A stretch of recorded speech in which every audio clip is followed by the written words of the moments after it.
കേട്ടതും കണ്ടതുമായിട്ടുള്ളൊരു കഥ തന്നെയാണ്, വേറെ മാറ്റമൊന്നുമില്ല. വളരെ കുറവെന്നല്ല, എനിക്ക് തോന്നുന്നു ഞാൻ ഉൾപ്പെടെ 2-3 വരെ ഉള്ളായിരുന്നുള്ളൂ. നോർമൽ തിയേറ്റേഴ്സിലൊന്നും ഈ മൂവീസൊന്നും അന്ന് ഓടിയിട്ടില്ല, ഇനി ഓടത്തുമില്ല. ഫോർ എക്സാമ്പിൾ ഇപ്പോഴും ഓടില്ല. കമേഴ്ഷ്യൽ ഫീസിബിലിറ്റി എൻ്റെ അടുത്ത് ചോദിക്കുകയാണെങ്കിൽ ഓടില്ല. മേ ബി ഒരു ഡയറക്റ്റ് ടി വിയിലൊക്കെ റിലീസ് ചെയ്യുകയാണെങ്കിൽ ഇരുന്ന് കാണാൻ ഉള്ള ആസ് എൻ ഓഡിയൻസ്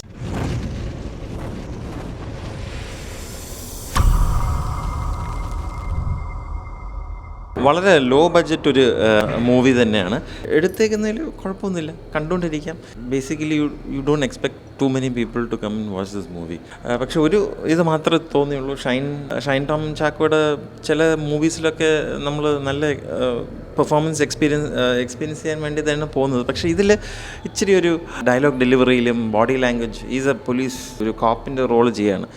ഈ സിനിമയിൽ എന്തോ വളരെ ലാഘവത്തോടെ എടുത്ത പോലെ തോന്നി. അപ്പോൾ ഇച്ചിരി കൂടെ മേ ബി സീരിയസ്നെസ്സോടെ ചെയ്തിരുന്നെങ്കിൽ ഇച്ചിരി കൂടെ കൊള്ളായിരുന്നെന്ന് തോന്നുന്നു. പണ്ട് പറഞ്ഞു കേട്ട് എടുത്തിട്ടുള്ള സിനിമ തന്നെയാണ്. പൊളിറ്റീഷ്യൻ്റെയും പൈസ കൂടുതലുള്ള കുടുംബത്തിൽ നിന്ന് വരുന്ന ആൾക്കാർ ഫോറസ്റ്റ് ഏരിയയിൽ പോകുമ്പം അവിടുത്തെ ട്രൈബ്സിന്, ആദിവാസി ആൾക്കാരെയും ഫിസിക്കലി അസോൾട്ട് ചെയ്യുന്നതും സെക്ഷുവലി അസോൾട്ട് ചെയ്യുന്ന കഥകളൊക്കെ പണ്ടും വന്നിട്ടുണ്ട്. അതേ ലൈൻസിൽ തന്നെ ഈ സിനിമ പോകുന്നു. എടുത്ത് പറയത്തക്കത്തുള്ള ഇതൊന്നുമില്ല.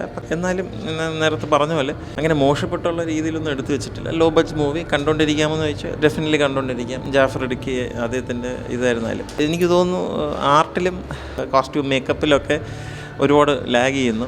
ആസ് എ ഹോൾ കുഴപ്പമില്ല. ഈവൻ ഞാൻ പറഞ്ഞല്ലോ, എനിക്കൊന്ന് ഷജോൺ ഉണ്ട് സിനിമയിൽ, ഷൈൻ ടോം, ജാഫർ ഇടുക്കി, ഇവർ 3 പേരെ ഉള്ളതെന്ന് തന്നെയാണ് ഈ സിനിമ ഒന്ന് കാണാമെന്ന് വെച്ചാൽ. ആൾക്കാർ വളരെ കുറവായിരുന്നു, വളരെ കുറവെന്നല്ല, എനിക്ക് തോന്നുന്നു ഞാൻ ഉൾപ്പെടെ 2-3 വരെ ഉള്ളായിരുന്നുള്ളൂ. മോശം അങ്ങനെ പറയാൻ തക്കത്തുള്ളതൊന്നും ഇല്ല. ആ ഒരു ബഡ്ജറ്റിൽ, ഒരു വളരെ ലോ ബഡ്ജറ്റിൽ ഒരു സിനിമ എടുത്തു, കേട്ടതും കണ്ടതുമായിട്ടുള്ളൊരു കഥ തന്നെയാണ്, വേറെ മാറ്റമൊന്നുമില്ല. ത്രില്ലറായിട്ട് അതിനെ കാറ്റഗറൈസ് ചെയ്യാൻ പറ്റുമെന്ന് തോന്നുന്നില്ല. ഇല്ല, ത്രില്ലറല്ല. ഇറ്റ്സ് ഒരു സോഷ്യൽ ഈവിൾ പോലെ പണ്ട് കാലത്തോട്ട് നടക്കുന്നൊരു കാര്യത്തിനെ പിന്നെയും കാണിക്കുന്നു. ഒരു ഡ്രാമ എന്ന് പറയാം, ബേസിക്കലി ഒരു ഡ്രാമ. തിയേറ്ററിൽ ഇപ്പം ഒരു പണ്ട് ഈ സിനിമകളൊന്നും, ഇങ്ങനത്തെ സിനിമ ഇനി 10-20 വർഷം മുമ്പ്, 30 വർഷം മുമ്പ് വരുമ്പോൾ പോലും നോർമൽ തിയേറ്റേഴ്സിലൊന്നും ഈ മൂവീസൊന്നും അന്ന് ഓടിയിട്ടില്ല, ഇനി ഓടത്തുമില്ല. ഫോർ എക്സാമ്പിൾ ഇപ്പോഴൊക്കെയാണ് എല്ലാവരും പത്മരാജൻ്റെ സിനിമ.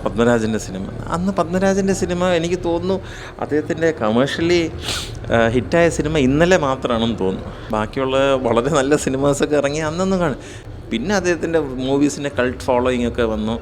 എനിക്ക് തോന്നുന്നു ഇപ്പോൾ അത് റിലീസ് ചെയ്യുകയാണെങ്കിൽ ചിലപ്പോൾ നല്ല ഓടും. അപ്പം ഞാൻ പറയാൻ ഉദ്ദേശിക്കുന്നത് വെച്ചാൽ അതായിട്ടൊന്നും കമ്പയർ ചെയ്തല്ല.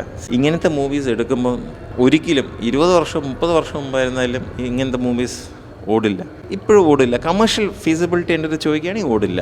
പക്ഷേ എന്താണോ എന്തോ ആൾക്കാർ ഇപ്പോഴും ഇങ്ങനത്തെ മൂവീസ് എടുക്കാൻ താല്പര്യപ്പെടുന്നു.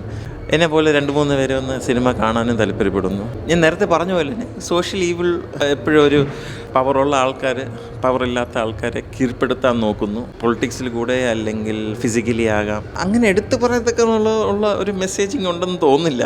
ഞാൻ പറഞ്ഞില്ല, ഇത്രയ്ക്കും ഒരു വലിയൊരു ഡിസ്കഷൻ്റെ ഒരു ഭാഗമാകാൻ പറ്റുന്നൊരു മൂവി അല്ല ഇത്. കാരണം നേരത്തെയും ഇതിനെക്കുറിച്ച് ഉണ്ടാക്കിയിട്ടുണ്ട്, പറഞ്ഞിട്ടുണ്ട്. ചില സിനിമകളൊക്കെ വളരെ നല്ല രീതിയിൽ പറഞ്ഞിട്ടുണ്ട്. ഇതൊരു വളരെ ഓഫ് ബീറ്റ് മൂവിയാണ്. അപ്പോൾ ഇത് കമേഴ്ഷ്യൽ ലൈനും പിടിക്കുന്നില്ല.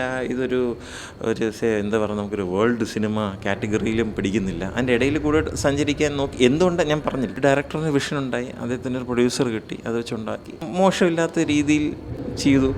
ഇതിൻ്റെ കമേഴ്ഷ്യൽ ഫീസിബിലിറ്റി ശരിക്കും പറഞ്ഞാൽ തിയേറ്ററിലില്ല, OTT പ്ലാറ്റ്ഫോമിലുണ്ടോ ഉണ്ടോയെന്ന് ചോദിച്ചാലില്ല. മേ ബി ഒരു ഡയറക്റ്റ് ടി വിയിലൊക്കെ റിലീസ് ചെയ്യുകയാണെങ്കിൽ ഇരുന്ന് കാണാൻ ഉള്ള as an audience I don't see ഇതിൻ്റെ ഒരു ബിസിനസ് ആസ്പെക്റ്റ് എൻ്റെ അടുത്ത് ചോദിക്കുകയാണെങ്കിൽ ഇല്ലെന്നേ പറയാൻ പറ്റും ഈ ഒരു കാലത്ത്.